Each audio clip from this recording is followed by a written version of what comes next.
பலராலும் எதிர்பார்க்கப்பட்ட ஒரு சம்பவம் என்ன அப்படின்னு பார்த்தீங்கன்னா, எலன் மஸ்க் அவர்களுடைய டெஸ்லா கார் இந்தியாவுக்கு எப்போ வரப்போகுது, ஏன் இன்னும் இந்தியாவுக்கு வராமல் இருக்கு, இந்தியாவில் டெஸ்லா கார் வந்துச்சுன்னா இங்கே இருக்கக்கூடிய ஈவி மார்க்கெட் என்னவாகும், அமெரிக்கா இந்தியா உறவில் டெஸ்லா ஒரு விரிசலை ஏற்படுத்துமா, இப்படிங்கிற பல கேள்விகள் இருந்துச்சு. ஆனால் அதுக்கு எல்லாமே பதில் கிடைச்சிருக்கு. டாடா டெஸ்லா ஒரு ஜாயின்ட் வெஞ்சர் தான். இந்த டாட்டாவும் டெஸ்லாவும் ஒன்று சேர போகிறாங்க அப்படிங்கிறது இல்லை. டெஸ்லாவுக்கு தேவையை டாட்டா நிவர்த்தி பண்ண போகிறாங்க. இந்தியா மற்றும் அமெரிக்காவினுடைய டேரிஃப் பிளானில் ஏகப்பட்ட மாற்றங்கள் வருவதனால ஈஸியாக டெஸ்லா காரும் இந்தியாவுக்குள்ளே வர்றதுக்கான வாய்ப்புகள் இருக்குது அப்படின்னு சொல்கிறாங்க.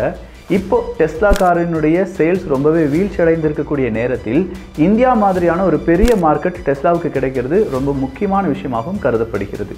ஸோ டோட்டலாக டாடா டெஸ்லா இந்தியா அப்படிங்கிற மாதிரி இந்த டாபிக் இருக்க போகுது. செம்மையாக இன்ட்ரெஸ்டிங்கான ஒரு பதிவாகவும் இருக்க போகுது.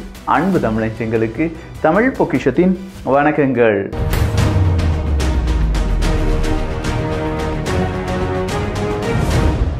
டாடா அப்படின்னு சொல்லும்போதே இந்தியாவினுடைய மிக முக்கியமான ஒரு நிறுவனம். இந்தியாவினுடைய வளர்ச்சிக்காக இருக்கட்டும், இந்தியாவினுடைய அடுத்த கட்ட நகர்வு, இந்தியாவை பல நாடுகள் இன்ட்ரடியூஸ் பண்ணது, இந்தியாவினுடைய டெக்னாலஜியை பற்றி பேச வச்சது அப்படின்னு சொல்லி டாட்டாவுக்கு நாம் என்ன செஞ்சுட்டே இருக்கலாம், பல புகழாரங்கள் அப்படிங்கிறது கொடுத்துக்கிட்டே இருக்கலாம்.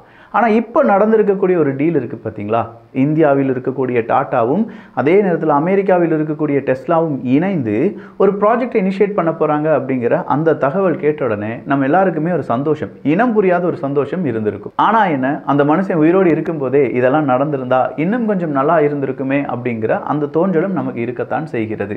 டாடா டெஸ்லா டீல் நல்லா இருக்குல்ல. அதே மாதிரி டாடா இப்போ நமக்கான இன்வெஸ்ட்மெண்ட் ஒன்றையும் அறிமுகம் பண்ணியிருக்காங்க. இது வர்ற 31ஆம் தேதி, அதாவது இன்னும் 2 தினங்கள் மட்டும்தான் நம்மளால் NAV 10 ரூபாய்க்கு எடுக்க முடியும். டாடா AI லைஃபினுடைய டாக்ஸ் பொனான்சா கன்சம்ஷன் ஃபண்ட் அப்படிங்கிறது தான். ஸோ டாடா அப்படின்னு சொல்கிறது எப்போவுமே ஒரு வேல்யூ மிக்க நிறுவனம் தான். இவங்களுடைய சால்வன்சி ரேஷியோலாம் எடுத்து பார்த்தோம்னா ஒரு 187% இருக்குது என்பதும் குறிப்பிடத்தக்கது. அடுத்ததான் நம்ம பார்க்க வேண்டியது, இந்த NAV 10 ரூபாய்லாம் நம்ம சொல்கிறோம் பார்த்தீங்களா, இது ஒரு கேபிட்டல் கேரண்டி பிளான். அது மட்டும் இல்லாமல் மாதம் ஒரு 2000 ரூபாலாம் நம்ம சேவ் பண்ணுறோம். NRIலாம் நம்ம எடுத்துக்கிட்டோம்னா ஒரு 18,000 ரூபாலாம் சேவ் பண்ணுறோம் அப்படின்னா ஒரு 2 கோடி ரூபாய் வரை கிடைப்பதற்கான வாய்ப்புகள் இருக்குது. நார்மலாக RDFDயை விட அதிகமான தொகை கிடைப்பதற்கான வாய்ப்புகள் இருக்குது அப்படின்னு சொல்கிறாங்க. ஃப்ளெக்சிபிலிட்டி டு இன்வெஸ்ட் அப்படிங்கிறது தான் இந்த NFOவினுடைய முக்கியமான அம்சம்.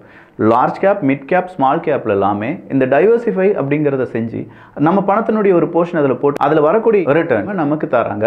டாடா AI லைஃபினுடைய ஃபண்ட்ஸ் எடுத்து பார்த்தோம்னா கடந்த 5 வருடங்களில் 4 டாடா AI லைஃபினுடைய ஃபண்ட் எடுத்து பார்க்கும்போது அதனுடைய ரிட்டர்ன் அப்படிங்கிறது 20%க்கும் அதிகமாக இருக்கு என்பதும் குறிப்பிடத்தக்கது.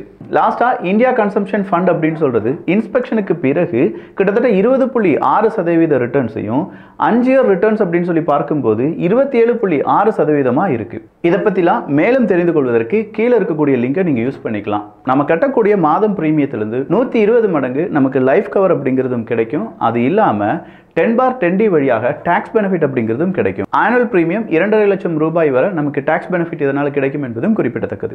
ஸோ மேலும் விவரங்களை பற்றி தெரிந்து கொள்வதற்கும் அதை புரிந்து கொள்வதற்கும் கீழே இருக்கக்கூடிய லிங்கை நீங்கள் யூஸ் பண்ணிக்கோங்க.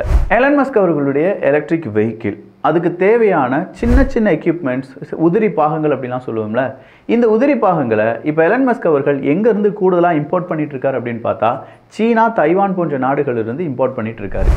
ஆனால் இப்போ எலன் மஸ்க் அவர்கள் இல்லாட்டி இந்த டெஸ்லா கார் என்ன செய்கிறாங்க, குளோபலாக அவங்களுடைய மார்க்கெட்டை விரிவாக்கம் செய்ய வேண்டும் அப்படின்னு சொல்லி எண்ணுறாங்க. குளோபலாக விரிவாக்கம் செய்யணும்னா நிச்சயமாக பல இடங்களில் ஃபேக்ட்ரிஸ் அப்படிங்கிறத வைக்க வேண்டியதாக இருக்கும். குறிப்பாக அதில் இந்தியாவும் இருக்கிறது என்பது குறிப்பிடத்தக்கது. அப்போ இந்தியாவிலலாம் ஃபேக்ட்ரிஸ் வைக்கணும்னா உதிரி பாகங்கள் அப்படிங்கிறது உடனுக்குடன் டெஸ்லா நிறுவனத்துக்கு கிடைத்தாக வேண்டும். அப்படின்னா இந்த உதிரி பாகங்களை தயாரிக்கக்கூடிய தொழிற்சாலைகளையும் டெஸ்லாவை நிறுவுவார்கள், அவங்களே ரெடி பண்ணிடுவாங்களான்னு கேட்டால் இல்லை, அது சப்ளை செயின் வழியாக தான் கிடைச்சாகணும். அதற்காகத்தான் டாடா கூட இப்போ டைப் ஆகியிருக்காங்க டெஸ்லா. டாடா, இந்த டாடா நிறுவனம் அப்படின்னு சொல்கிறது ஒரு நிறுவனம் மட்டும் கிடையாதுங்க. டாடாவினுடைய Tata consultancy service, Tata technologies, Tata autocomp, Tata electronics இப்படின்னு சொல்லி டாடாவினுடைய பல கிளை நிறுவனங்கள் எல்லாரும் சேர்ந்து தான் டெஸ்லா அப்படிங்கிற நிறுவனம் கூட ஒப்பந்தம் அப்படிங்கிறத போட்டிருக்காங்களாம். இந்த ஒப்பந்தம் நடைமுறைக்கு வந்துவிட்டது என்றால், இப்போதைக்கு அது ஒரு புரிந்துணர்வு ஒப்பந்தம் அப்படின்னு வச்சுக்கோங்களேன். இந்த ஒப்பந்தம் நடைமுறைக்கு வந்துவிட்டது என்றால் டாடா டெஸ்லாவினுடைய இந்த பார்ட்னர்ஷிப் காரணமாக இந்தியாவில் டெஸ்லாவினுடைய விலை மறுபடியும் குறைவதற்கான வாய்ப்புகளும், குளோபல் லெவலில் டாட்டாவினுடைய மார்க்கெட் பிளேஸ் அப்படிங்கிறது இன்னும் என்ஹான்ஸ் ஆகும் அப்படின்னு சொல்லப்படுது. அப்போ இதுக்கு முன்னாடி டாடா இந்த மாதிரி எலக்ட்ரிக் வெஹிக்கிள் மார்க்கெட்டுக்குள்ளே என்ட்ராகவே இல்லையா அப்படின்னு கேட்டால் உண்மையிலே அது கிடையாது.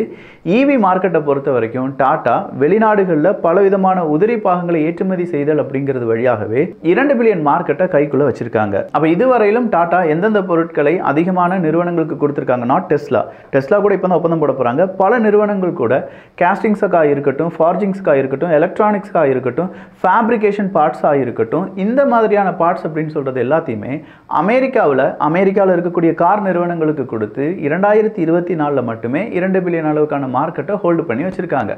ஸோ இது கூட இப்போ டெஸ்லாவும் ஆட் ஆகும்போது கண்டிப்பாக 2 பில்லியன் அப்படிங்கிறது 5 பில்லியன்லேருந்து 6 பில்லியன் வரை கூடுதலான ஒரு ஆப்பர்ச்சுனிட்டியாக டாட்டாவுக்கு மாறப்போகுது. இதனால் டெஸ்லாவுக்கு என்ன லாபம் அப்படின்னு கேட்டால், டாடா இந்திய அரசாங்கம் கூடயும் இந்தியாவினுடையும் மிக முக்கியமான நிறுவனம்.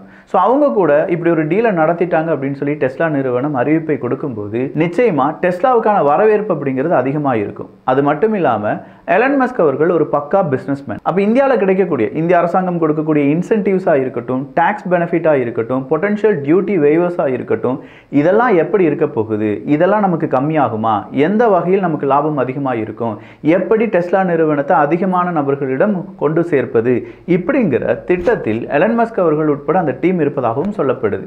ஸோ 2 பேருக்குமே இது மியூச்சுவல் பெனிஃபிட்டாக இருந்தாலுமே இந்தியா அப்படின்னு சொல்லும்போது பர்டிகுலராக எந்த மாநிலத்தில் இந்த மாதிரியான ப்ராஜெக்ட்ஸ் எல்லாமே வரப்போகுது அப்படிங்கிற ஒரு கேள்வி இருக்கு. இதற்கு பல மாநிலங்கள் அப்படிங்கிறதுக்கான லிஸ்ட் எடுத்து வச்சிருக்காங்க. அதில் ராஜஸ்தான் இருக்கு, குஜராத் இருக்கு, தமிழ்நாடு, மகாராஷ்டிரா, தெலுங்கானா.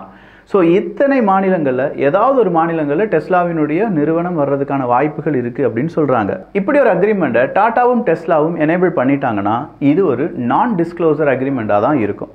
டிஸ்க்ளோஸ் பண்ண மாட்டாங்க. என்ன மாதிரியான ரா மெட்டீரியல், என்ன மாதிரியான உதிரி பாகங்கள், அதை எவ்வளவு கொடுக்குறீங்க, இது எதுவுமே வெளி உலகத்துக்கு காண்பிக்கப்படாது.